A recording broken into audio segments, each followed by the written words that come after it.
붙어있는 가지인가 아닌가 이와 같은 주제로 말씀을 전하겠습니다. 자, 이제 우리는 예수님의 그 7가지의 자기선은 이제 막바지에 이르렀습니다.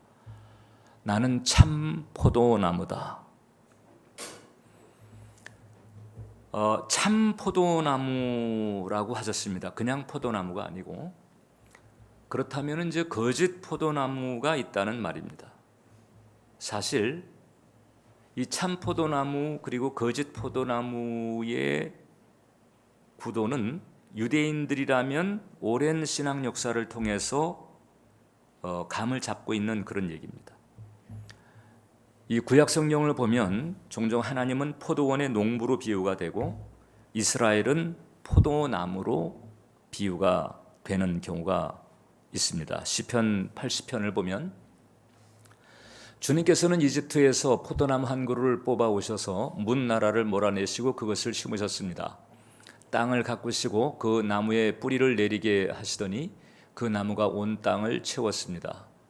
산들이 그 포도나무 그늘에 덮이고 울창한 백향목도 그 가지로 뒤덮였습니다. 그래서 이스라엘이 포도나무고 하나님께서 그 애굽에서 이스라엘을 끄집어내서 가나안에 정착시키고 왕국을 세우기까지 성장시킨 대목을 지금 이렇게 요약을 하고 있는 거예요. 그러니까 가나안 땅이 포도원이고 이스라엘은 포도나무고 하나님은 농부였습니다. 그런데 어느 날 이 포도원이 불타고 그리고 포도나무가 배임을 당하는 일들이 벌어지게 되는 거예요. 이제 이스라엘 역사 가운데 나타났던 그 남북 왕국의 환란과 멸망입니다. 자, 그러니까 이 시편 기자가 하나님께 여쭙는 거예요. 12절에 그런데 어찌하여 주님께서는 그 울타리를 부수시고 길을 지나가는 사람마다 그 열매를 따먹게 하십니까? 아무나 들어와 가지고 이제 마구 노략질 하는 이런 상황이 이제 벌어진 것입니다. 그럼 이제 농부 대신 하나님은 지금 뭘 하고 계신 겁니까? 이제 이런 항변인데 여기에 대한 답은 분명합니다. 심판이다. 뭐 때문에? 우상 숭배 때문에. 그래서 이제 예레미야서 2장 20절을 보면 참으로 너는 옛적부터 너의 멍에를 부러뜨리고 너의 묶은 줄을 모두 끊어버리면서 나는 신을 섬기지 않겠다 하고 큰 소리를 치더니 오히려 높은 언덕마다 찾아다니며 음행을 하고 또 푸른 나무 밑에서마다 너의 몸을 눕히고 음행을 하면서 신들을 섬겼다. 이제 이 당시에 그 우상 숭배는 단지 뭐 우상 앞에 가서 그냥 절하고 무슨 제물을 바치고 여기서 끝나는 게 아니고 특히 이제 바알과 아세라 이 남신과 여신과의 이 교접을 통해서 땅이 그 풍작을 내게 한다는 이제 그런 그 개념을 가지고 이 아주 난잡한 그런 그 성향에까지 같이 이제 겹쳐지게 된 거예요. 그러니까 이제 도덕적으로도 타락하고 영적으로도 타락하고 이제 이런 데 대해서 이 심판이 주어지면서 포도원이 불타고 포도나무가 배임받는 일이 생겨지게 된 것입니다. 그런데 사실 이 전서부터 그 우상 숭배의 발걸음을 디뎌 놓으면서부터 이제 잘못되기 시작한 거죠. 그래서 하나님은 극상품 포도나무를 심고 극상품 포도가 열리기를 바랬는데 정작 이스라엘 백성들은 들포도를 맺게 된 거예요. 그래서 예레미야 선지자가 이렇게 얘기를 합니다. 나는 너를 종자가 아주 좋은 제일 좋은 포도나무로 심었는데 어떻게 하여 내가 엉뚱하게 들포도나무로 바뀌었느냐. 엉뚱한 수액을 받은 거지. 하나님의 수액을 받지 않고 세상의 수액, 우상의 수액을 받으면서 들포도가 열리게 돼. 비슷한 본문이 이제 이사야서 5장 2절에도 나옵니다. 땅을 일구고 돌을 골라내고 아주 좋은 포도나무를 심었네. 그 한가운데 망대를 세우고 거기에 포도주 짜는 것도 파놓고 좋은 포도가 맺기를 기다렸는데 열린 것이라고는 들포도뿐이었다네. 그래서 결국 이제 이 포도원이 망해지게 되는 이런 일들이 벌어지게 된 거예요. 자, 이런 일을 겪으면서 낭패를 보는 거지요. 고통을 당한 이스라엘이 이제 하나님께 탄원을 하게 됩니다. 근데 그 탄원의 내용이 예언적입니다. 시편 그 80편 이제 후반부에 보면 주님의 오른쪽에 있는 사람, 그러니까 보좌 우편이죠. 주님께서 몸소 굳게 잡아주신 인자, 예수님의 그 별명이 인자잖아요. 주님의 손을 얹어 주십시오. 그리하면 우리가 주님을 떠나지 않을 것이니 주님의 이름을 부를 수 있도록 우리에게 새 힘을 주십시오. 자, 이제 포도원이 망가지고 포도나무가 배임을 당한 이 상황에서 이 시편 기자는 하나님께 탄원하는 거예요. 주님의 그 오른쪽에 있는 사람을 보내주셔서 우리를 다시 복구시켜 주십시오. 그리고 그 이후에 이제 주님 오른편, 즉 보좌 우편에 계셨던 분이 인간의 몸을 입고 이 땅에 오신 거예요. 그분이 바로 예수님입니다. 그러니까 내가 참 포도나무다 할 때는 바로 이런 배경이 있는 거죠. 내가 참 포도나무다. 그러면 들포도를 맺고 망했던 그 이스라엘을 회복시키실 분이구나. 이제 유대인들은 이것을 이제 감잡는 거예요. 그러니까 내가 참 포도나무라고 할 때는 이제 너에게 다시 한번 기회가 주어졌다는, 이전처럼 과오를 저지르지 말고 이제 잘해야 된다. 잘해야 된다. 어떻게 하는 것이 잘하는 거냐? 내게 딱 붙어야 된다. 세상에 붙지 말고 내게 붙어야 된다. 한번 따라서 해봐요. 세상에 붙지 않고 주님께 붙어야 한다. 이게 바로 우리가 살 수 있는 길이라고 하는 거예요. 그래서 이제 참 포도나무 대신 주님 앞에서 사람들은 이제 새로운 선택을 하게 됐습니다. 이제 공이 우리에게 넘어온 거예요. 어떻게 넘어왔느냐? 내가 이제 주님께 붙어서 열매 맺는 가지가 될 것인가, 아니면 열매 없는 가지가 될 것인가. 이제 이 공이 우리에게 넘어왔어요. 그러니까 열매 맺는 가지와 열매 없는 가지는 그 처리 방식이 너무 대조적입니다. 그래서 2절에 예수님께서 이렇게 말씀해요. 내게 붙어 있으면서도 열매를 맺지 못하는 가지는 아버지께서 다 잘라버리시고, 열매를 맺는 가지는 더 많은 열매를 맺게 하시려고 손질하신다. 어떤 가지는 잘라버리시고 어떤 가지는 손질하신다라고 하는. 그러니까 여기서 이제 잘라버리신다 혹은 제거한다라고 하는 것은 이제 이것은 심판 내지는 그에 준하는 징계를 의미합니다. 그런데 열매 맺는 가지도 손질한다는 거잖아요. 근데 더 많은 열매를 맺기 위해서 그런 거예요. 그러니까 열매 없는 가지는 열매가 없기 때문에 징계를 내리는 거죠. 그래서 우리가 이 열매 맺는 가지도 이 농부나 혹은 원예사가 정성스럽게 가지치기를 하고 손을 보는 거예요. 그러니까 가지치기만 해도 종류가 여러 가지인데 그 이제 대표적인 것들이 처음에는 이제 속가죽이라고 하는 게 있습니다. 이것은 자연스러운 그 수형을 만들기 위해서 불필요한 가지를 잘라내는 작업이고, 또 절단하기. 그래서 이제 어느 가지 중간 부분을 딱 쳐버리면 거의 이제 모든 가지를 쳐버리는 때가 오게 되는데, 왜 그런가 하니 잘라버리게 되면 자른 부위에서 더 많은 가지가 쫙쫙 뻗어나간다. 더 풍성해지게 하려고. 그 다음에 이제 깎아 다듬기가 있고, 그 다음에 순지르기, 즉 순딱이라고 하는 게 있는 거예요. 그래가지고 양분을 이제 열매 맺는 쪽으로 몰아주기 위해서 이제 이런 손질을 하는 거죠. 그렇게 되면 이제 이걸 따내고 깎아내고 절단하고 이제 이런 일들이 벌어지게 되는 거죠. 이것이 이제 사실 편할 리가 없습니다. 자, 그러면은 어떤 경우가 징계에 해당되는 것이고 어떤 경우가 손질에 해당되는 것일까?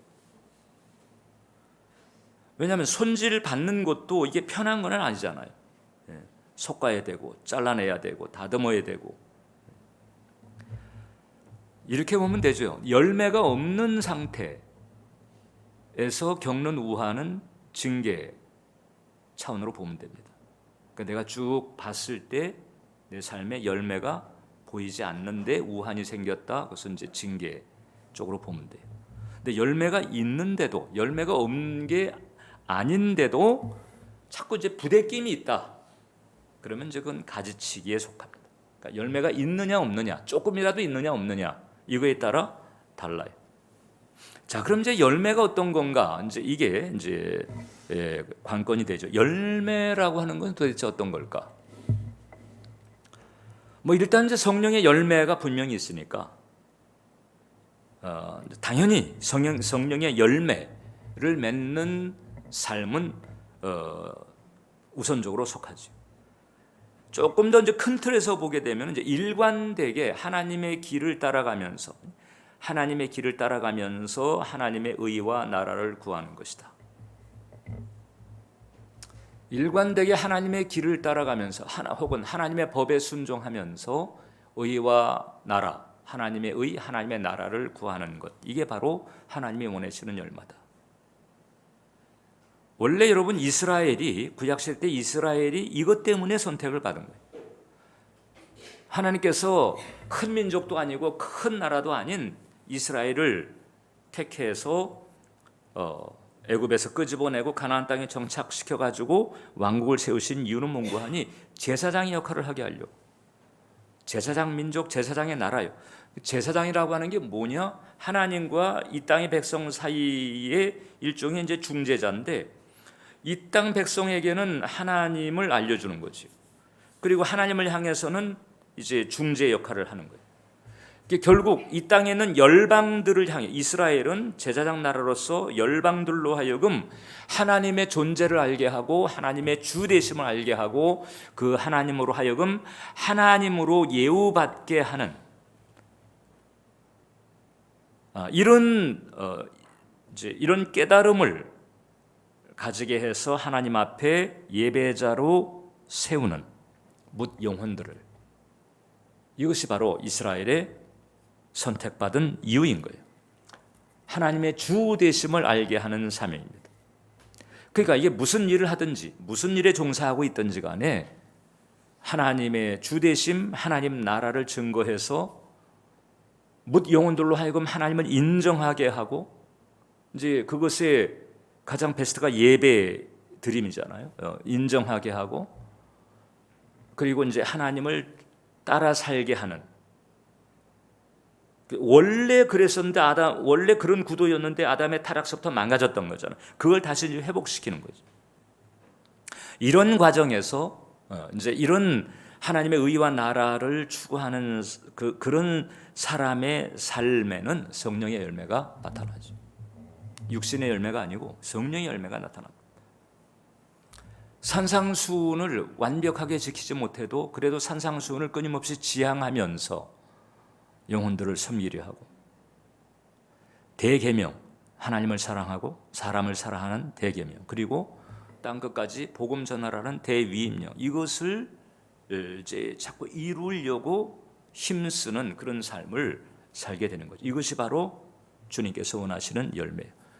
이런 열매를 사모하고 지향하면서 계속해서 이제 이 열매 맺는 이 길을 걸어가는 사람은 계속 그렇게 하다 보게 되면 이런 얘기를 듣게 됩니다. 그래서 이런 얘기를 주변에서 듣는 사람이 열매가 있는 사람이다, 이제 이렇게 말할 수 있는 거예요. 어떤 얘기인가 하니, 내가 당신 때문에 교회를 다닐까 생각하게 됐습니다. 내가 당신 때문에 하나님에 대해서 관심이 생겼습니다. 당신처럼 살려면 어떻게 해야 될까요? 이런 얘기를 듣는다면 이제 그 사람은 열매가 있는 사람이다, 이렇게 말할 수가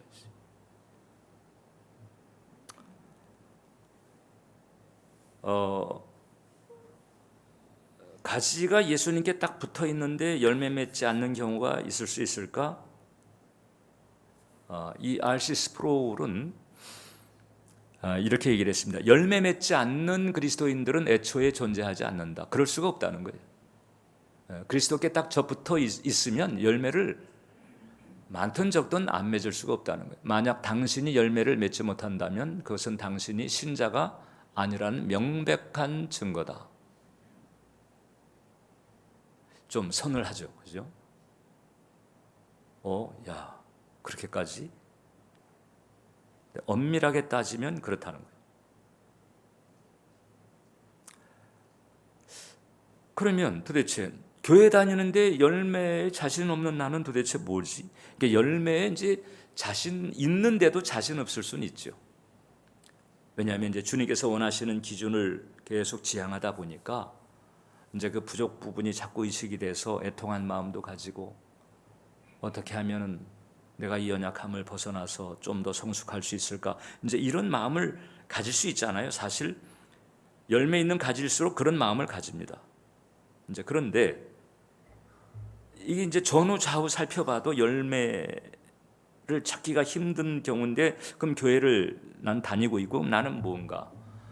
R.C. 스프롤이 계속해서 이렇게 얘기합니다. R.C. 스프롤은 유명한 복음주의 신학자예요.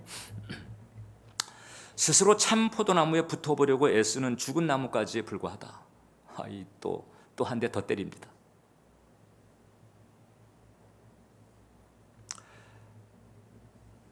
엄밀하게 따져서 그럴 수 있다는 거예요.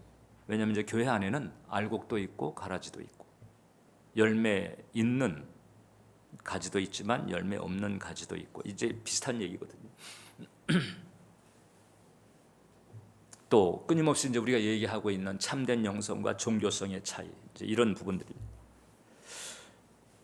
그러면 어떻게 해야 될까? 지금 현재 상태에서 내가 더 좋아지는 쪽으로 가려면 어떻게 해야 될까? 아주 분명한 답 하나가 있는 거예요. 그게 뭔가 아니? 이제 예수님께 접붙은 가지가 되는 거예요. 예수님께 접붙은 상태로 살려고 하는 것, 이것이 사실 유일한 답이고 분명한 답입니다. 그럼 예수님께 접붙은 가지, 그러니까 예수님께 접붙은 가지는 열매가 없을 수 없다는 거잖아요. 지금 R.C. 스프롤 없을 수가 없어요. 왜냐하면 그 성령의 수액이 계속 공급이 되면서 그래서 자연스럽게 열매가 맺혀지는 이런 삶이 된다는 거잖아요. 그러니까 어떻게 하면 그럼 예수님께 접붙을 수가 있을까? 예수님이 제시한 처방이 이겁니다.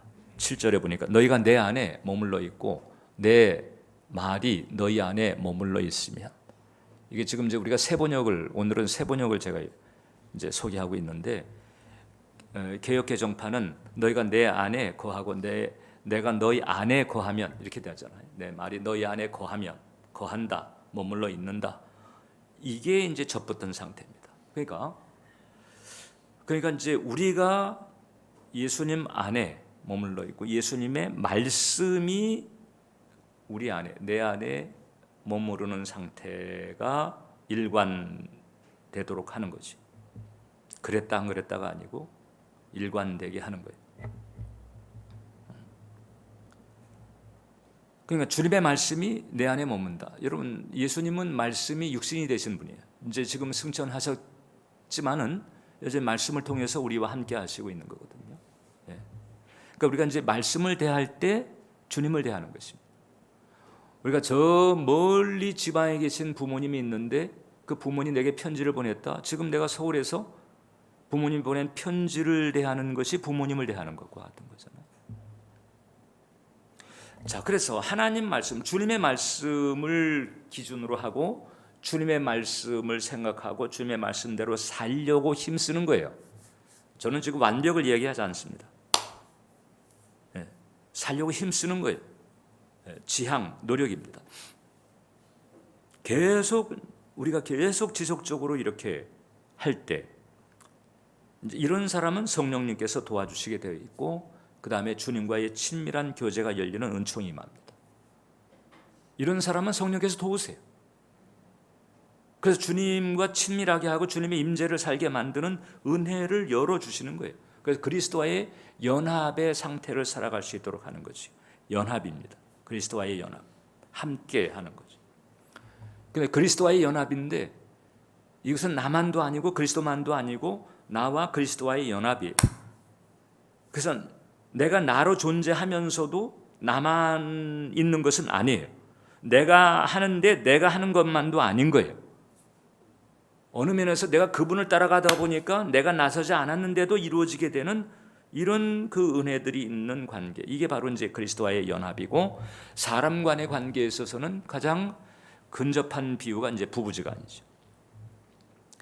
그 로렌드 스테드만이라고 하는 분이 그래서 그런 얘기했습니다. 주 그리스도께서 성령에 의해 그리스도인의 주인이 되어, 그러니까 나의 주인이 되는 거죠. 그러니까 주 그리스도께서 성령에 의해 나의 주인이 되어 내 안에 거하며 믿는 나는 성령에 의해 믿음으로 그리스도를 붙잡고 그분을 입어 함께 얽혀 하나가 된다. 함께 그분과 그분과 얽히는 이런 그 흐름, 영적인 흐름, 그 의식하고 의지하고 막 붙잡으려고 애를 쓰고 넘어졌다가도 다시 일어나고 이러면서 함께 얽히는 이런 흐름, 이게 있어야 되는 거지. 이게 이제 나무 중에 열리지라고 하는 나무가 있어요. 보통 이제 주례를 하다 보면 종종 이제 언급하는 그런 나무인데 이 뿌리가 달라요. 뿌리가 다른데 이게 이제 자라면서 나뭇가지가 서로 엉켜가지고 마치 한 나무처럼 딱 붙기도 하고 저렇게 막 얽혀가지고 이렇게 가는 거죠. 그러니까 남녀 사이 혹은 이제 부부애가 진한 이런 경우를 일컬어서 이제 열리지라고 합니다. 그래서 열리지 부부가 되라 이렇게 이제 권하거든요. 그러니까 말씀이 내 안에 머문다. 내가 그분 안에 머문다. 이것은 바로 이런 상태를 말합니다. 이것은 그냥 설교 듣는 것, 예배에 참석하는 것하고 다르지. 조금 더 엄격하게 얘기를 하면 말씀을 묵상하고 그 다음에 말씀 묵상이라고 하는 것은 말씀을 이제 적용한 데까지 간다는 얘기잖아요. 그리고 또 그것만이 아니고 말씀으로 기도하는 경건까지 포함합니다. 죄송합니다만 그래서 말씀 묵상이 없거나 약하고 또 말씀으로 기도하는 경건이 없거나 약하다면 우리가 이제 각성해야 된다.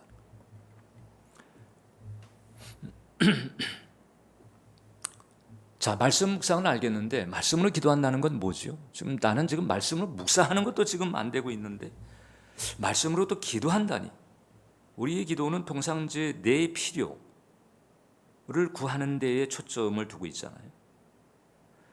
그래서 다급한 문제가 없으면 기도 시간도 길지가 않아. 구하는 게 많지 않으면 기도 시간이 짧아져요. 그건 이제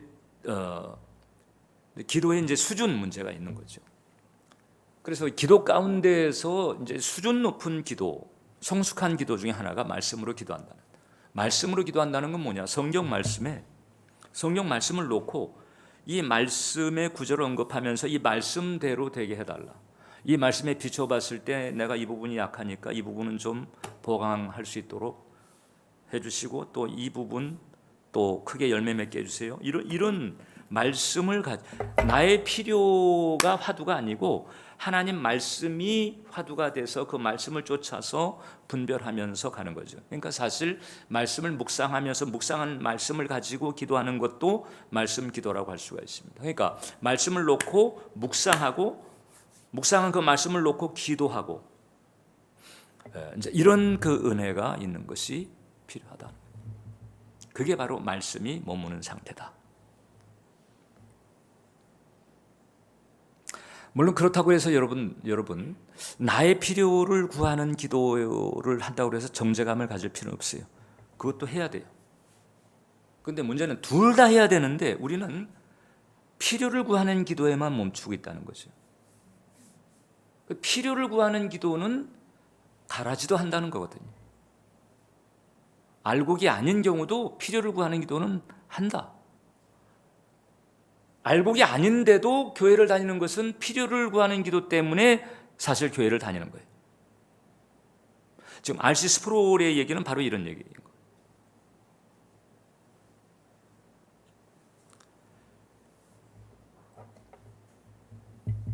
둘 다 해야 되는 거예요. 말씀이 내 안에 머무는, 말씀이 내 안에 거하는, 내가 말씀 안에 거하는 이런 상태. 요게 이제 이것은 열매를 안 맺을 수가 없다는 거예요.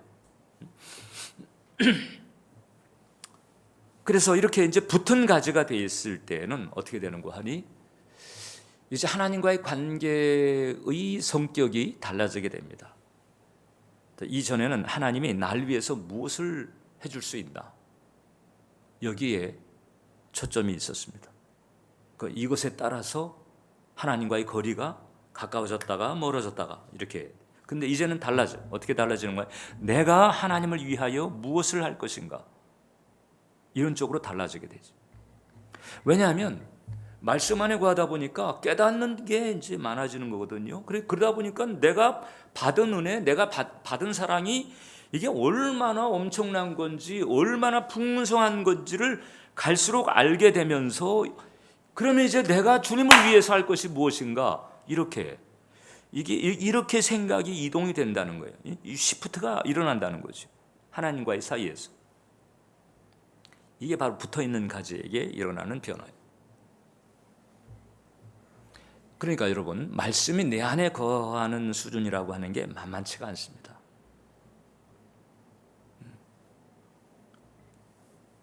교회 생활하고 이게 통칠 수 있는 게 아니다. 그러니까 교회 생활이, 신실한 교회 생활이 이 붙어 있는 가지에게 나타나는 현상이죠. 그 붙어 있는 가지가 교회 생활을 신실하게 안 할 수가 없잖아요, 그렇죠? 그런데 교회 생활 가지고 이게 붙어 있는 거 다 이렇게 같이 칠 수가 없다는 거. 말씀이 거하느냐 거하지 않느냐, 이것이 중요한 거죠. 그래서 말씀이 거하는 사람은, 아까 이제 우리가 그 요한복음 15장 7절 봤는데, 너희가 무엇을 구하든지 다 그대로 이루어질 것이다. 내 말이 너희 안에 거하면, 자, 지금 제가 말씀드릴 거죠. 근데 그렇게 되면 너희가 무엇을 구해도 다 이루어질 것이다. 이 정도예요. 이 정도. 공자가 그 각 연령대마다 이제 그 특징을 얘기했는데, 나이 70에 됐을 때 종심에 이를 수 있다 그래요. 종심 몽구하니 그냥 내 뜻대로 행해도 도에 어긋나지 않아. 가장 이상적인 경우죠, 사실. 나이 70대 가지고도 망령 들어가지고 희한한 짓 벌이는 케이스는 얼마나 많습니까? 근데 이게 이제 제대로 됐을 때에 70 정도가 되게 되면 다 이제 깨닫고 연단 받고 다 비어지고 정화가 되면서 이제 뜻대로 행해도 도에 어긋나지 않는 수준에 이를 수 있다는 거거든요. 그러니까 지금 요한복음 15장 7절은 영적인 종심이다. 영적인 종심이다. 근데 그것은 말씀 안에 거하고 있느냐, 이 부분이죠. 이런 그 은혜의 자리에 가게 되면 또 하나 특징이, 이 계명이 무겁지 않아요. 하나님의 계명이 무겁지 않아요. 저는 이 말씀도 부담이 되고 저 말씀도 부담이, 다 이게 뭔가를 내려놔야 되고 하지 않아야 되고 절제해야 되고 이러니까 이게 이제 착 부담이 되는 거예요. 그래서 아예 말씀도 안 봐. 보면은 부담되니까. 근데 이제는 그게 아니에요. 계명이 무겁지 않아요. 오히려 기쁨으로 지키게 돼요. 요한 1서 5장 3절을 보니까 하나님 사랑하는 것은 그 계명을 지키는 것입니다. 하나님의 계명은 무거운 짐이 아닙니다. 그러니까 이 또 붙어있는 가지는 말씀 안에 거하고 그 다음에 계명이 가벼워진다는 거죠. 계명이 가벼워진다.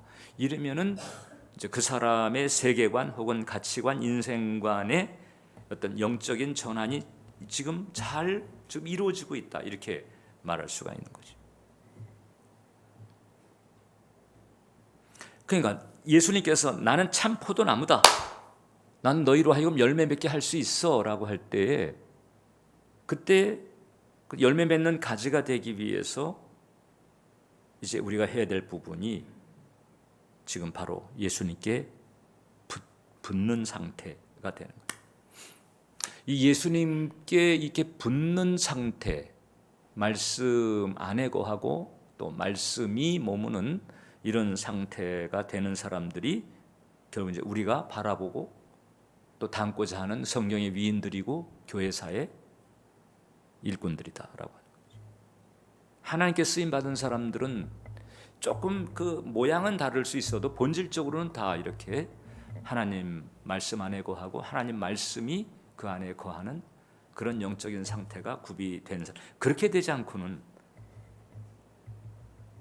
하나님의 기뻐하시는 도구가 될 수가 없는 거죠. 그리고 그렇게 되니까 그 다음에 열매가 나타났고, 열매가 나타난 것 때문에 우리가 그분들을 주목하는 거잖아요. 과수는 최소 3년 과수를 심어놓고 거기서 이제 제대로 된 열매를 거두려면 3년을 투자해야 된다.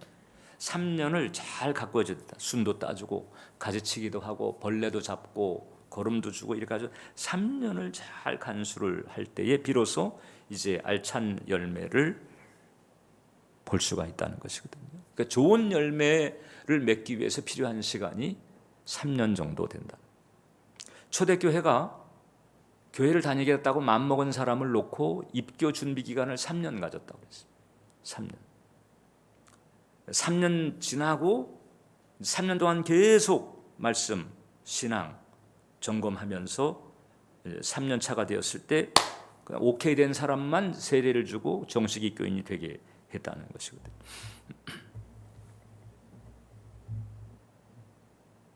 이런 과정이 필요한 거예요. 그 과정에서 이제 가지치기를 하고 열매 맺는 그런 단계로 계속해서 이제 이동해 나아가는 것입니다. 그러니까 예수님께서 참 포도나무 되신다는 사실은 큰 위로의 사실인데 만만치 않은 부분이 있다. 만만치 않은 부분이 있다. 그러나 우리가 이제 계속해서 주님을 따라가려, 자, 완벽이 아니고 계속 이제 지향입니다. 주님을 따라가려고 계속 하는 거예요. 주님을 바라보려고 하고, 주님을 닮아가려고 하고, 주님을 잘 해드리려고 하고. 그러니까 열매를 맺기 위해서 애를 쓰기보다는 그냥 주님을 따라가려고 하고, 주님을 닮아가려고 하고, 주님께 잘 해드리려고 하고, 이렇게 하게 되면 열매는 자연스럽게 나타난다. 왜냐하면 주님을 따라가고, 주님을 닮아가고, 주님을 바라보고, 이게 이제 주님께 접붙여진 상태를 유지하는 건데, 이 상태가 이제 말씀, 진리, 사랑의 말씀, 사랑의 진리에 충만해진다는 거거든요. 이렇게 이 과정이. 그러다 보면 이제 열매는 자연스럽게, 그리고 주변에 있는 사람들이 나를 보면서 감화를 받고, 혹은 존경하는 마음을 가지고, 혹은 인정하는 마음을 가지고 이렇게 될 수 있다는 것입니다. 주님을 따라가려고 하고, 닮아가려고 하고, 바라보려고 하고, 잘 해드리려고 힘쓰는 저와 여러분 되시기를 축원합니다. 기도하겠습니다. 살아계신 주님, 참 포도나무로 우리에게 다가오셨습니다.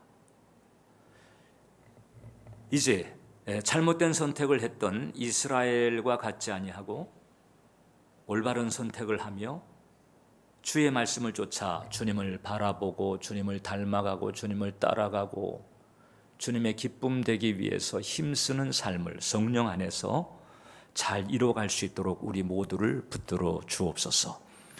열매 맺는 가지가 되게 해 주옵시고, 풍성한 열매를 맺을 수 있도록 은혜 주시고 지혜 주시고 능력 주시고 기름 부어 주옵소서. 예수님의 이름으로 기도합니다.